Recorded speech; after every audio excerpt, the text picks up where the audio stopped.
Inana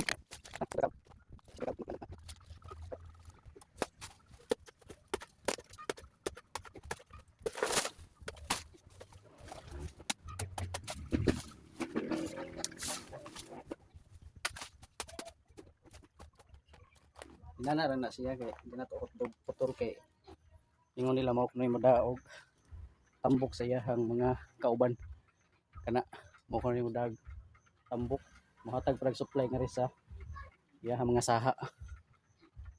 Hindi na nato pukon.